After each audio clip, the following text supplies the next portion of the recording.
Sea of Thieves is often at its best when it turns into total chaos. Imagine sinking a ship manned by skeletons or diving into a sunken wreck, loading your brig up with all the loot you find. Suddenly, a huge galleon manned by 4 players appears from behind an island, intent on stealing the booty you just got done stealing.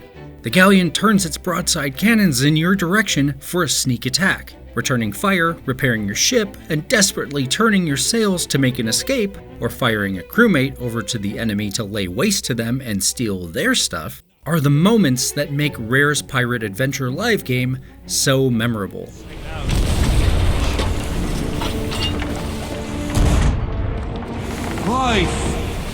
But even though a lot of Sea of Thieves fun comes from unpredictable interactions with other players, developer Rare has also created some involved, intelligent story content for the game as well, called Tall Tales. With its new expansion, A Pirate's Life, Rare adds 5 Tall Tales to Sea of Thieves that tie in with Disney's Pirates of the Caribbean film franchise. A Pirate's Life adds a lot to Sea of Thieves, with new elements for its open-world sandbox and several hours of story content. It's deep enough for experienced pirates to enjoy, but approachable enough for newbies excited to sail the seas with Captain Jack Sparrow. Though the expansion is occasionally held back by bugs and relies on some of Sea of Thieves' weaker elements, like unreliable platforming, the expansion is still a great excuse to try your hand, or hook, at the pirate's life. The core of the expansion are the 5 new Tall Tales, which have you meeting up with Pirates of the Caribbean mainstay Jack Sparrow and his crew. Rascals and scoundrels, villains and knaves, drink up, me hearties, yo-ho! A toast to Through some kind of adventuring, the movie characters have found their way into the weird and mystical world of the video game, but they've been chased there by Davy Jones, the magical Pirates of the Caribbean villain. Jones wants to take control of the Sea of Thieves, so you need to save Jack from the game's realm of the dead, figure out Jones's plans, and ultimately send the squid-faced villain back to where he belongs.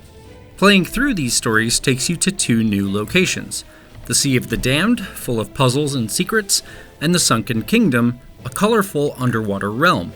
The Tall Tales themselves are pretty linear story levels, but like Sea of Thieves' other Tall Tales, they do a great job of challenging you to explore the environment, solve puzzles, and navigate imaginative areas. In the first, for instance, you'll need to rescue the head of an undead skeletal pirate captain, and you can uncover secrets throughout the area by placing his head on skeleton bodies so he can take control of them. Of course, this is a Pirates of the Caribbean story, so you'll spend a lot of the duration encountering various movie characters. Jack Sparrow is around the most, and thanks to some funny lines and exciting gameplay moments, he's a pretty good addition. I'm Captain Jack Sparrow.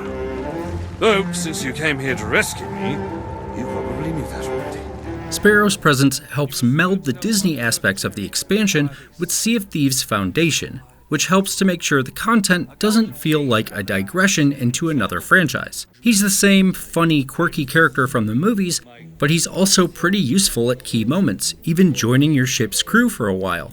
He's around just enough to make this feel like a Pirates of the Caribbean story, while also working as a fitting Sea of Thieves story.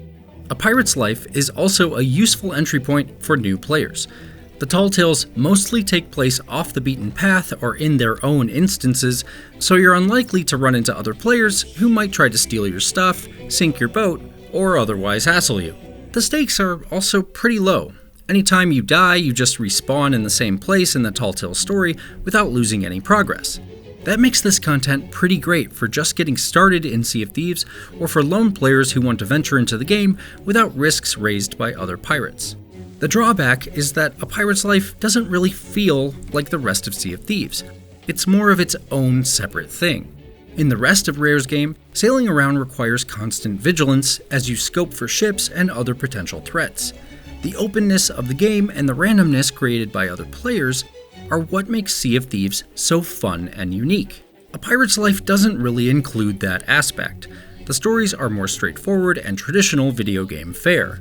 You'll move through distinct levels on a specific path, and while there are side puzzles and secrets along the way, there's still only one way forward.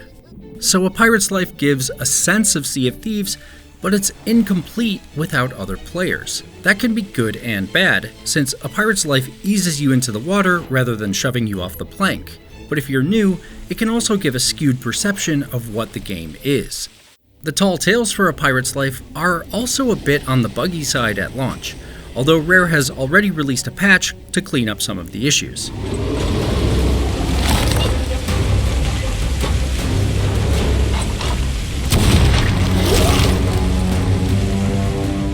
Still, when I played, there were a few game-affecting oddities, like checkpoints that didn't work, falling from high places and finding yourself stuck behind locked doors that you'd already opened, or fights where elements didn't reset correctly after dying.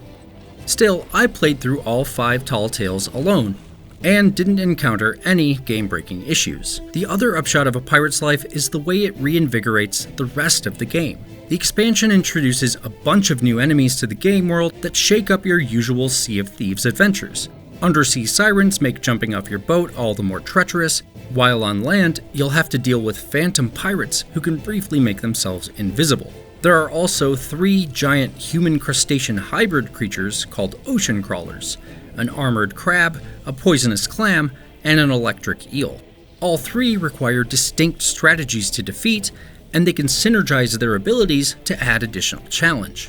To help you deal with these threats, you can find a new item called the Trident of Dark Tides, which charges up to fire a bubble of energy that can be devastating to AI enemies and other players alike.